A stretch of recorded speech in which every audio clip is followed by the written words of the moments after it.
제가 가끔 우울할 때나 힘이 없을 때 부르는 노래가 한 곡이 있습니다. 물론 복음성가나 찬송가도 우리에게 힘이 되고 참 좋습니다만은 유행가 중에 하나가 있습니다. 좀 슬픈 노래이기도 합니다. 이 노래가 어느 60대 노 부부의 이야기라는 노래입니다. 김목종 씨가 작사 작곡을 하고 김광석 씨가 불러서 히트를 친 노래입니다. 그 가사를 보면 이렇습니다. 곱고 희던 두 손으로 넥타이를 메어주던 때 어렴풋이 생각나오. 여보 그때를 기억하오. 막내 아들 대학시험 뜬 눈으로 지내던 밤들 어렴풋이 생각나오. 여보 그때를 기억하오. 세월은 그렇게 흘러 여기까지 왔는데 인생은 그렇게 흘러 황혼에 기우는데 큰딸아이 결혼식 날 흘리던 눈물방울이 이제는 모두 말라. 여보 그 눈물을 기억하오. 세월이 흘러가매 흰머리가 늘어가네. 모두 떠난다고 여보 내 손을 꼭 잡았어. 세월은 그렇게 흘러 여기까지 왔는데 인생은 그렇게 흘러 황혼에 기우는데 다시 못 올 그 먼 길을 어찌 혼자 가려하오. 여기 날 홀로 두고 여보 왜 한마디 말이 없어. 여보 안녕히 잘 가시게. 여보 안녕히 잘 가시게. 여보 안녕히 잘 가시게 라는 그런 가사로 되어 있습니다. 아직 제가 그렇게 많은 세월을 살지는 않았지만 이 노래를 부르다 보면 삶의 애환이 담겨 있어서 참 자주 부르는 곡 중에 한 곡입니다. 신혼 때부터 이제는 황혼에 이르기까지 그 시간까지 이 노 부부가 겪었던 이야기들을 노래로 그렇게 만든 것이 아닌가 합니다. 그래서 위로를 받기도 하고 가끔 남몰래 혼자서 눈물도 흘리기도 합니다. 우리네 부모님의 마음이 이랬겠구나. 나를 키웠던 부모님의 마음이 이랬겠구나. 또 앞으로 내가 겪어야 될 일이 또 이런 일이겠구나 라고 그런 생각도 해봅니다. 여러분들의 삶은 어떤 삶이었습니까? 좋은 사람과 함께하는 좋은 기억이 있는 삶이었습니까? 아니면 힘들고 어려운 삶이었습니까? 그것도 아니면 힘들고 어려울 때마다 누군가 옆에서 지지해주고 격려해주는 그런 행복한 삶이었습니까? 바라기는 힘들고 어려운 세상에서도 함께 곁을 지켜줄 수 있는 사람이 있는, 나와 함께 웃어주고 울어줄 수 있는 그런 사람이 있는 행복한 삶을 살아가시기를 바랍니다. 오늘 본문은 이런 행복한 삶이 아니라 오히려 고통스럽고 겪지 않았으면 하지만 그 길을 알고 걸어가신 예수님의 이야기입니다.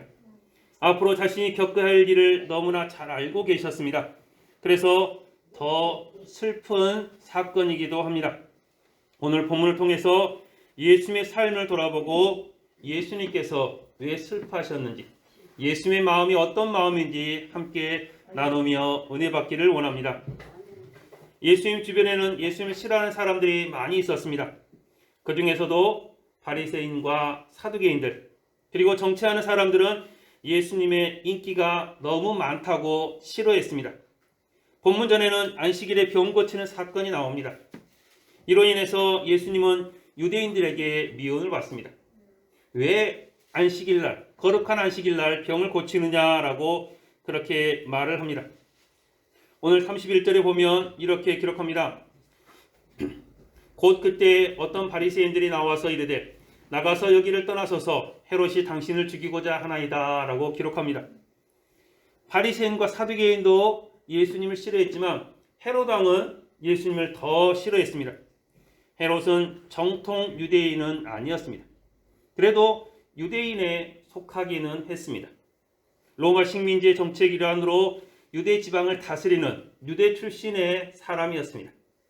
그렇지만 이 헤롯은 자기의 왕권을 더 굳히기 위해서, 자기의 권력, 권세를 더 확립하기 위해서 유대 사람들을 굉장히 괴롭히고 로마에 잘 보이려고 했던 사람이 바로 이 헤롯 왕입니다. 유대지역에서 분쟁이 일어나면 자신의 자리가 위협이 될까봐, 로마에서 책망받을까봐 헤롯은 온갖 수단과 방법을 동원해서 유대 지방을 그렇게 다스렸습니다. 그런데 예수님께서 갑자기 나타나셔서 폭풍 같은 인기를 가지고 유대 땅을 다 다니고 계십니다. 예수님께서 가시는 곳곳마다 수많은 사람들이 몰려옵니다. 예수님이 가는 곳곳마다 사람들이 와서 예수님을 왕이라고 그렇게 말을 하고 있으니 헤롯이 불안하기 짝이었습니다. 저 사람이 왕이 되면 안 되는데, 내가 왕인데 자기의 자리가 위협받습니다. 그래서 이 헤롯은 예수님을 너무나 싫어했습니다. 오늘 나온 이 헤롯의 아버지도 마찬가지였습니다. 그도 헤롯이었지만, 같은 이름 헤롯을 썼지만, 예수님께서 태어날 때 여러분 그 나이를 기준으로 해서 유대 땅에 있는 수많은 아이들을 다 죽인 사람이 이 헤롯의 아버지 헤롯 왕입니다. 그렇게 온갖 악행을 삼았던, 자기의 권력을 위해서라면 무슨 일이든 했던 사람이 헤롯입니다. 사랑하는 성도 여러분, 이 헤롯이 예수님을 싫어했던 것, 그것은 내 이익과 반대되기 때문에 예수님을 싫어했습니다. 내 정치적인 생명과 내 정치적인 그 목적과 반대되기 때문에 예수님을 싫어하고 미워했습니다. 그렇지만 여러분, 이 헤롯은 나라를 다스리기 위해서 그렇게 예수님을 싫어하고 미워했다라고 하지만, 종교적인 그런 지도자였던 여러분 사두개인과 바리새인들도 예수님을 싫어했습니다. 요한복음 5장 18절에 보면 이렇게 기록합니다. 유대인들이 이로 말미암아 더욱 예수를 죽이고자 하니 이는 안식일을 범할 뿐만 아니라 하나님을 자기의 친아버지라 하여 자기를 하나님과 동등으로 삼으심이로라 라고 기록하고 있습니다. 예수님께서 전하는 것이 하나님이시고 예수님께서 전하는 것이 천국 복음입니다. 그리고 사두개인과 바리새인들이 전하는 것도 천국입니다.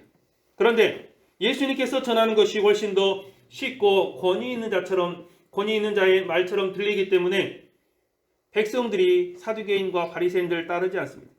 서기관과 제사장들을 따르지 않고 예수님을 따라갑니다. 그러니 이 사람들이 예수님을 싫어합니다. 예수님께서 안식일날 병을 고쳐주었는데 이 사람들이 와서 따져 묻습니다. 왜 안식일날 일하느냐? 네가 안식일날 일하는 것이 하나님의 율법에 맞지 않다. 그렇게 말합니다.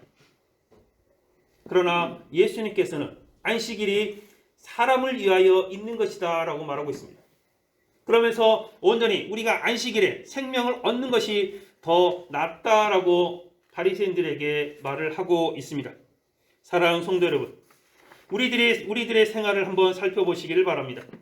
내 이익과 내 권세, 내 것을 내 이웃과 함께 나누면서 살아가는지, 그렇지 않고 내 것은 빼앗기기 싫고 다른 사람 것을 내가 얻어야 되는지, 우리들이 예수님의 이 모습을 보면서, 헤롯 왕의 모습을 보면서, 여러분 헤롯은 자기 것을 뺏기지 않고 다른 사람의 것을 빼앗아 오겠고, 예수님께서는 자기 목숨까지 다른 사람들에게 다 내어주는 사람이었습니다.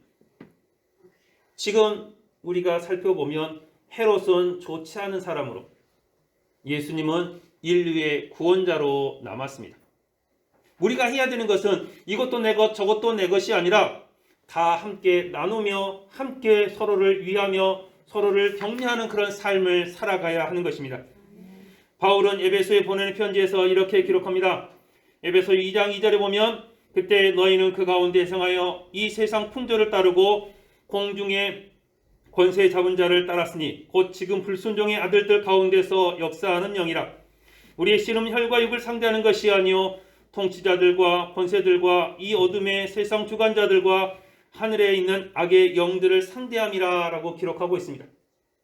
하나님의 이름을 말하며 하나님을 섬기는 것 같지만 세상을 따르고 불순종의 아들들을 따르고 세상의 권세를 따르는 악한 영들이 바로 이때 당시에 예수님을 배척했던 사람들인 것입니다. 예수님을 싫어하고 예수님의 공의를 싫어하는 사람들, 그들 가운데는 하나님의 사랑이 없었습니다. 내 것만, 나만 잘 살면 된다라는 그 생각밖에는 없었습니다. 내가 이 땅에서 잘 먹고 잘 살면 된다. 그것이 그들에게는 진리였던 것입니다. 그래서 예수님을 배척했고 하나님을 배척했습니다. 예수님께서 그들 안에 계셨다며, 하나님께서 그들 안에 있었다면 그들은 결코 그런 행동들을 하지 않았을 것입니다. 사랑하는 성도 여러분, 우리는 예수님을 따르고 예수님을 믿는 사람들입니다. 우리가 예수를 믿고 예수를 따르는 사람들이라면 내 것만 고집할 것이 아니라 내 주머니에 있는 것을 꺼내서 내 이웃에게 베풀 수 있는 사람이 되어야 됩니다. 헤롯 왕처럼 다 뺏어서 내 것이다, 이것도 내 것이다, 저것도 내 것이다, 그런 사람이 아니라 내 주머니에서 작은 것이라도 꺼내서 내 이웃과 함께 나눌 때 그 안에 사랑이 있는 것이고 그 안에 나눔이 있는 것이고 그 안에 하나님의 은혜가 있는 줄로 믿습니다. 예수님을 싫어하는 사람들은 예수님께서 전하시는 복음이 싫었습니다. 모두에게 공평하게 선포되어지고 모든 사람들이 소망할 수 있는 것, 천국에 대한 복음, 이 복음에 대한 해석과 결정을 가지는 그 권위, 예수님께서 전하는 이것이 너무나 싫었습니다. 그래서 그들은 자기들만의 특권이다라고 생각을 하고 예수님을 배척했고 예수님 믿는 사람들 또한 싫어했습니다. 우리나라에 처음에 기독교가 들어왔을 때도 마찬가지였습니다. 양반들이 자기들만의 권세, 자기들만의 이익을 가지고 살아갔는데 예수님이 오시는 예수님의 그 복음이 전파되니 너도 나도 다 같은 사람이다, 우리 모두가 평등하다라고 말하니 양반들이 싫어하는 것입니다. 내가 가진 그 권력을, 내가 가진 권세를 내려놓기가 싫은 것입니다. 그래서 양반들이 예수님 믿는 사람들 핍박했던 것을 볼 수가 있습니다. 사랑하는 성도 여러분, 우리의 삶은 함께 나누는 삶, 내 이웃과 함께하는 그런 삶이 되어야 됩니다. 내 생각과 내 이익 때문에 다른 사람을 괴롭히며 다른 사람이 힘들게 하는 삶이 아니라 내가 좀 손해를 보더라도, 내가 좀 덜 먹더라도 내 이웃과 함께하는 그런 삶을 살아가는 여러분들이 되시기를 바랍니다. 사랑하는 성도 여러분, 교회 안에서 많은 목사님들이 말씀을 선포할 때 자, 이렇게 하면 복 받습니다, 그러면 아멘 소리가 커집니다. 그런데 이렇게 하면 안 됩니다, 이렇게 하면 하나님께 책망받습니다 하면 그 설교를 하면 아멘 소리가 쏙 들어갑니다. 똑같은 말씀인데 복 준다고 하면 아멘하고 책망한다고 그러면 아멘 안 하고, 내가 취사해서 내가 선택해서 받는 그 말씀이 어찌 하나님의 말씀이라고 생각할 수가 있겠습니까? 세상 사람들도 다 똑같이 합니다. 우리는 분명하게 알아야 됩니다. 하나님의 말씀, 하나님의 뜻은 우리 안에 거하면서 우리가 회개하며 하나님의 뜻을 나누는 것은 바로 내 이웃을 내 몸과 같이 사랑하는 것이고 내 이웃과 함께 나누는 삶임을 여러분들이 기억하시기를 바랍니다. 예수님을 믿는 우리가 생각을 바꿔야 됩니다. 예수님께서 그러셨듯이 우리가 가진 특권의식을 내려놓아야 됩니다. 그렇지 않으면 우리도 예수님을 십자가에 못 박는 사람들과 똑같은 사람들이 될 수밖에 없습니다. 사랑하는 성도 여러분, 내 것만 취하다가 예수님을 십자가에 못 박는 사람이 되지 마시고 내 이웃과 함께 나누는 여러분들이 되시기를 바랍니다. 오늘 32절에 보면 이렇게 기록합니다. 이르시되 너희는 가서 저 여우에게 이르라. 오늘과 내일은 내가 귀신을 쫓아내며 병을 고치다가 제3일에는 완전하여지리라 라고 기록하고 있습니다. 우리 앞에 고난이 있음을 알고도 그 길을 가는 사람들은 그렇게 많지가 않습니다. 이 길을 가면 분명히 힘든 길이다, 어려운 길이다, 그것을 알고 있으면서도 그 길을 가는 사람은 용감한 사람입니다. 그런데 예수님께서는 그것을 너무나 잘 아셨습니다. 그러면서 말합니다. 헤롯이 예수님을 죽이고자 했을 때 예수님께서는 걱정하지 마라, 나는 내 할 일을 하겠다라고 말씀하십니다. 헤롯이 나를 잡아 죽일지는 모르겠지만 내가 해야 될 일들, 내가 오늘과 내일 귀신을 쫓아내며 병든 자를 고치며 천국 복음을 전하는 일을 나는 쉬지 않겠다라고 예수님께서는 당당하게 말씀하고 계십니다. 사랑하는 성도 여러분, 내가 힘들고 내가 괴롭다고 해서 우리가 해야 될 일을 안 해서는 안 됩니다. 예수님께서는 요한복음 11장 25절에서 나는 부활이요 생명이니 나를 믿는 자는 죽어도 살겠고 라고 말하고 있습니다. 예수님께서 우리에게 전하시는 것, 그것은 부활의 신앙입니다. 예수님께서 우리에게 전하시는 것은, 우리에게 증거하시는 것은 바로 천국 복음임을 여러분들이 기억하시기를 바랍니다. 아멘. 세상에 대한 두려움들, 이 세상을 살아가는 데에 대한 두려움들을 여러분들이 다 내려놓으시고 부활하신 예수님을 따라가는 여러분들이 되시기를 바랍니다. 아멘. 예수님께서는 이 땅에서 살아가면서 침뱉으며 능욕당하며 책짓질당하며 십자가에 못 박혀 죽으셨습니다. 그것을 분명히 알고 계셨습니다. 그럼에도 불구하고 예수님께서는 당당하게 할 일을 하는 것을 볼 수가 있습니다. 사랑하는 성도 여러분, 우리들이 해야 되는 일이 무엇이겠습니까? 우리들은 급한 일만 쫓아가다가 중요한 일들을 놓쳐버리는 경우가 많이 있습니다. 사단은 그래서 우리에게 계속해서 시킵니다. 너는 오늘도 바빠라 라고 말해요. 그래서 예배 드립시다. 바빠요. 성경 봅시다. 바빠요. 기도합시다. 바빠요. 그런데 그렇게 바쁜 사람들을 찾아가 보면 여러분 실질적으로 바쁜 사람들이 별로 없습니다. 운전하는 사람들 제 주변에서 보면 운전하는 사람들 그렇습니다. 신호등 위반해서 갑니다. 옆에 차를 새치기 해서 더 빨리 추월해서 갑니다. 열심히 속도 과속해서 열심히 갑니다. 집에 가서 뭐 할 거예요? 집에 가서 TV 보고 있습니다. 자기 목숨 걸고 다른 사람 위협해 가면서 그렇게 빠르게 했는데 집에 가서 하는 일이 별거 아무것도 없는 것을 볼 수가 있습니다. 여러분, 우리들이 이 세상을 살아가면서 바로 그런 모습이 아닌가 한번 생각을 해봐야 됩니다. 진짜 나는 사단이 우리에게 너는 이렇게 해서 바쁘고 저렇게 해서 바쁘고 그래 오늘 이 일로 바쁘고 내일은 저 일로 바쁘고 계속해서 바빠라 바빠서 예배도 드리지 말고 바빠서 기도도 하지 말고 바빠서 내 이웃을 찾아보지도 말고 계속 바쁘다 그렇게 해라. 바쁘다 하다 보면 결국은 지옥에 들어갈 수밖에 없습니다. 우리는 바쁜 일, 급한 일을 하는 것이 아니라 바로 예수님께서 오늘 말씀하신 것처럼 우리가 해야 되는 일, 중요한 일들을 해야 합니다. 그 중요한 일이 무엇이겠습니까? 바로 하나님을 섬기며 내 이웃과 함께하는 것이 가장 중요한 일임을 여러분들이 기억하시길 바랍니다. 내 이웃이 굶었을 때, 내 이웃이 힘들었을 때, 내 이웃이 괴로웠을 때 그 사람을 찾아가는 것이 가장 중요한 것입니다. 그보다 더 중요한 일이 어디 있겠습니까? 사랑하는 성도 여러분, 예수님께서 이 땅에 오셔서 하셨던 그 중요한 일들, 그 일들을 여러분들이 이제는 맡아서 하시기를 바랍니다. 또한 33절, 34절을 보면 이렇게 기록합니다. 오늘과 내일과 모레는 내가 갈 길을 가야 하리니 선지자가 예루살렘 밖에서는 죽는 법이 없느니라. 예루살렘아 예루살렘아 선지자들을 죽이고 내게 파송된 자들을 돌로 치는 자여 암탉이 제 새끼를 날개 아래 모음같이 내가 너희의 자녀를 모의한 일이 몇 번이냐. 그러나 너희가 원하지 아니하였도다 라고 기록하고 있습니다.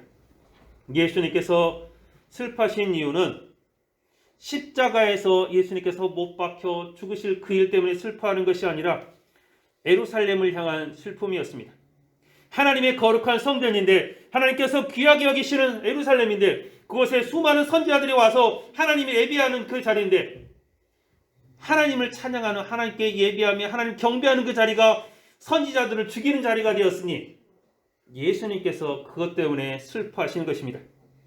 하나님의 마음을 조금이라도 알았더라면 하나님의 뜻을 조금이라도 알았다면 이 예루살렘이 하나님께 영광 돌리는 곳이 되었을 것입니다. 선지자들을 살리는 곳, 선지자들이 그곳에서 배출되는 곳이 되었을 텐데 그렇지 않고 내 이익 때문에 내 권력 때문에 선지자를 죽이는 곳이 되었습니다. 이사야 2장 3절에서 기록합니다. 많은 백성이 가며 이르기를 오라 우리가 여호와의 산에 오르며 야곱의 하나님의 전에 이르자. 그가 그의 길을 우리에게 가르치실 것이라. 우리가 그 길로 행하리라 하리니 이는 율법이 시온에서부터 나올 것이요 여호와의 말씀이 예루살렘에서부터 나올 것임이라 라고 기록하고 있습니다. 하나님의 사랑이 예루살렘에서부터 시작이 되어집니다. 하나님의 율법, 하나님의 말씀이 예루살렘에서 나옵니다. 얼마나 귀한 자리입니까?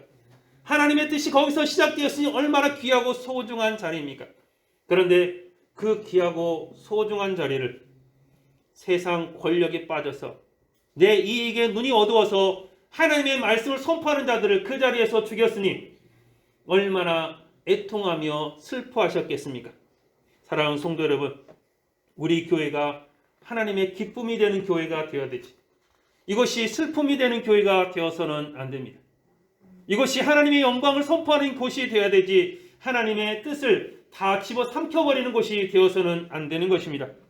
사랑하는 성도 여러분, 우리들은 온전히 하나님의 영광을 선포하는 귀한 성전을 여러분들이 만들어 가시면서 이것이 우리의 기쁨이 되고 우리의 능력이 될 수 있기를 바랍니다. 우리의 삶이 죽음으로 끝난다면 얼마나 허무하겠습니까? 바울은 부활이 없으면 우리가 가장 불쌍한 사람이라고 말을 하고 있습니다. 우리의 고난은 고난으로 끝나지 않습니다. 하나님께서 보장하시는 영광이 우리에게 기다리고 있습니다. 예수님은 자신이 겪어야 할 고난을 잘 알고 계셨습니다. 하지만 그 고난을 피해가지 않으셨습니다. 예수님께서 자기 생명까지 내어놓으시는 그 일들을 알고 계셨지만 그 길을 피해서 도망가지 않으셨습니다. 하나님을 섬기며 하나님을 예배하며 하나님의 거룩한 성이 되는 예루살렘이 선지자의 무덤이 되었던 것은 예수님께서 잘 알고 계셨습니다. 수많은 선지자들이 예루살렘에서 하나님의 말씀을 선포하다가 죽음을 당했고 거짓 선지자들은 정치와 결탁해서 하나님의 말씀을 왜곡하며 정치하는 사람들을 그 사람들의 귀에 좋은 이야기만 했던 것을 볼 수 있습니다. 거짓 선지자들은 자신들의 명예와 출세를 위해서 하나님을 팔고 살았습니다. 결국 이 거짓 선지자들 때문에 예루살렘이 멸망당한 것을 볼 수가 있습니다. 사랑하는 성도 여러분, 우리는 고난과 역경을 두려워해서는 안 됩니다. 우리가 두려워해야 될 것은 하나님으로부터 멀어지고 세상과 가까워지는 것입니다. 하나님을 향한 믿음보다는 세상 사람들이 좋고 하나님께서 주시는 평안보다는 권력이 주는 평안이 좋고 하나님께서 보장하는 것보다는 내 통장에 돈이 보장해 주는 것이 더 좋은 사람들은 결코 하나님의 나라를 가질 수가 없습니다. 천국에 들어갈 수도 없고 천국에 들어가려고 하는 사람들까지 다 막는 그런 악한 사람이 될 수밖에 없습니다. 사랑하는 성도 여러분, 사람을 의지하기보다는 하나님을 의지하시기를 바랍니다. 권력을 얻는 것보다 하나님의 사랑을 구하고 돈이 주는 편리함보다 하나님의 약속을 믿고 살아가는 여러분들이 되시기를 바랍니다. 죽음으로 끝나면 우리의 삶이 얼마나 허무하겠습니까? 그러나 예수님의 부활이 있고 재림이 있기 때문에 우리가 가장 행복한 사람입니다. 우리가 하나님을 믿고 따라가는 이유가 부활이 있기 때문에 그렇습니다. 세상의 돈과 명예와 권력을 쫓지 않은 이유가 하나님의 부활이 있기 때문에 그렇습니다. 35절에 보면 이렇게 기록합니다. 보라, 너희 집이 황폐하여 버림받으리라. 내가 너희에게 이르노니 너희가 주의 이름으로 오시는 이를 찬송하리로다 할 때까지는 나를 보지 못하리라 라고 기록하고 있습니다. 하늘로 올려가신 후부터 예수님을 볼 수는 없지만 조만간 예수님께서 다시 오시겠다고 선포하고 있습니다. 물론 지금 시간이 많이 지났음에도 아직 예수님께서 재림하지는 않으셨습니다. 하나님의 약속은 언제나 변함이 없다는 사실을 여러분들이 기억하시기를 바랍니다. 예수님은 우리에게 부활에 대해서 말씀하시고 부활에 대한 소망을 주셨습니다. 그리고 재림에 관한 것을 요한계시록을 비롯한 여러 곳에서 기록을 하고 있습니다. 예수님의 부활과 재림은 뗄래야 뗄 수 없는 귀한 관계가 있습니다. 예수님의 재림 없이는 우리의 신앙이 반쪽짜리 신앙이 될 수밖에 없습니다. 이제 그 반쪽짜리에서 벗어나서 온전한 승리를 거두는 신앙을 여러분들이 소유하시기를 바랍니다. 내가 죽어서 부활한다 그걸로 끝나는 것이 아니라 예수님께서 다시 이 땅에 재림할 때 나도 예수님을 따라서 하늘나라에 들어간다라는 그런 믿음을 여러분들이 가지시기를 바랍니다. 고린도전서 15장 13절에서 이렇게 기록합니다. 만일 죽은 자의 부활이 없으면 그리스도도 다시 살아나지 못하리라 라고 기록하고 있습니다. 하지만 예수님께서 부활하셨고 예수님께서 지금은 승천하셔서 우리 곁에 계십니다. 예수님은 고난과 죽음 그리고 부활을 우리에게 말씀하십니다. 이 세 가지는 복음의 핵심입니다. 우리는 고난이 없는 영광을 원할 때가 많이 있습니다. 내가 수고하지 않고도 뭔가를 얻기를 원하는 마음이 우리에게 많이 있습니다. 노력하지 않고 수고하지 않고 무언가를 얻으려고 하는 그 마음은 사랑하는 성도 여러분 도둑놈 심보입니다. 내가 하지 않고 뭔가를 얻으려고 하는 것 여러 세상 사람들 다 그렇게 많이들 그렇게 살아갑니다. 도둑놈 심보입니다. 내가 땀 흘려 노력한 대로 얻는 것 그것이 바로 하나님의 마음이고 하나님의 뜻인 것을 여러분들이 기억하시기를 바랍니다. 예수님은 이 땅에서 기적과 이적을 많이 해가시면서 많은 사람들에게 사랑도 받았지만 시기와 질투의 대상이 되기도 했습니다. 결국 이 시기와 질투로 인해서 예수님은 십자가의 언덕을 오르시고 죽임을 당할 수밖에 없었습니다. 예수님께서는 자신이 하나님의 어린 양으로 죽어서 희생 제물이 되어야 된다는 사실을 너무나 잘 알고 계셨습니다. 하지만 그 길을 피하지 않으셨습니다. 예수님께서 마음만 먹으면 언제든지 그 길을 피할 수 있었습니다. 예수님은 왕으로 삼으려는 사람들이 얼마나 많았습니까? 예수님을 따르던 사람들이 얼마나 많았습니까? 예수님께서 예루살렘에 입성하실 때 수많은 사람들이 다윗의 자손이여 그렇게 외치면서 예수님을 환호했던 기억이 얼마나 많습니까? 그때 예수님께서 마음만 먹었으면 왕이 될 수도 있었습니다. 죽음을 피할 수도 있었습니다. 하지만 예수님께서는 그가 당해야 될 고난을 너무나 잘 알고 계셨습니다. 그 고난이 없이는 영광이 없다는 사실도 알고 계셨습니다. 그래서 예수님께서는 가룟 유다에게 팔려서 빌라도의 뜰에서 정죄를 받으시고 골고다 언덕길을 오르셨습니다. 십자가에 못 박히시면서까지 예수님께서는 우리에게 죄를 묻지 않으셨습니다. 그것이 바로 예수님께서 우리에게 보여주신 사랑이고 예수님께서 우리에게 보여주신 희생임을 여러분들이 기억하시길 바랍니다.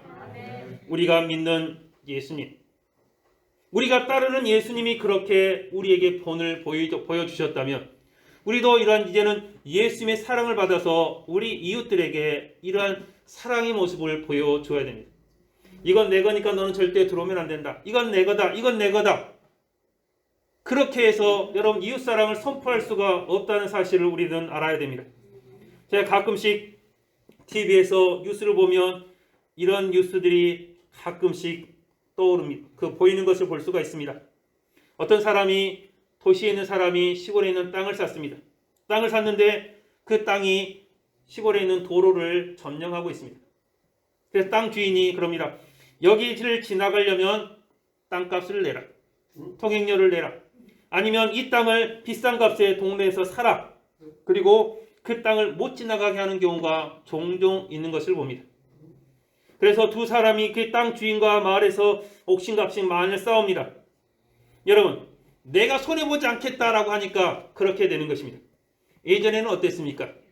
예전에는 측량하지 못해도 그냥 서로 간에 동네 사람들이 화합하면서 잘 지냈습니다. 그래서 우리 집을 짓다가 좀 땅이 부족하면 옆집한테 말해서 우리 조금만 더 그쪽으로 가면 안 될까? 그러면 옆집에서 그러세요. 우리 집 좀 더 와서 좀 더 지어도 됩니다. 그러면서 서로 봐줘가면서 서로 간에 서로를 위하면서 그렇게 지냈습니다. 그런데 지금은 어떻습니까?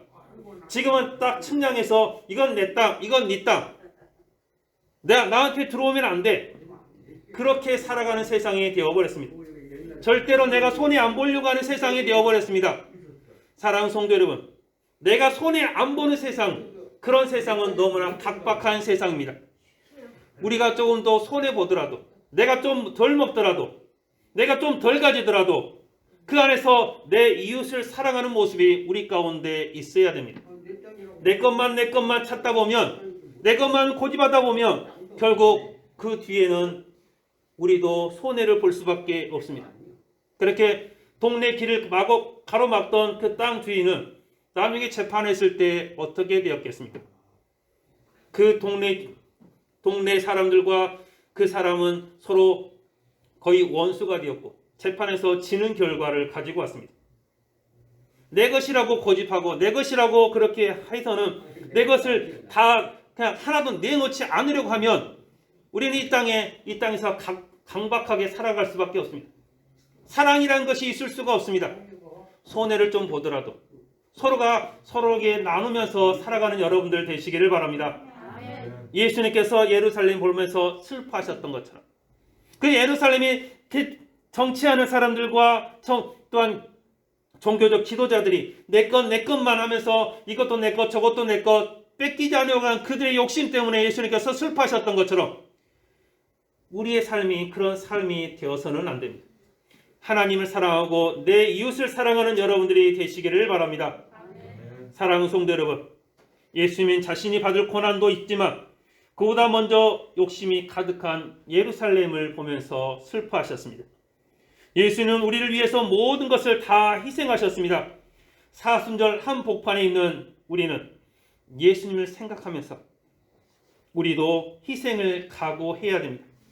내가 손해볼 것을 각오해야 됩니다. 내 희생이 없이, 내 손해가 없이 하나님의 나라는 우리 가운데 임할 수가 없습니다.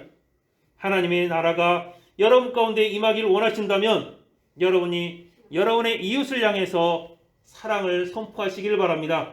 여러분 이웃과의 싸움에서 좀 손해를 보시더라도 그렇게 이웃을 위하는 그런 모습을 보여주시기를 바랍니다.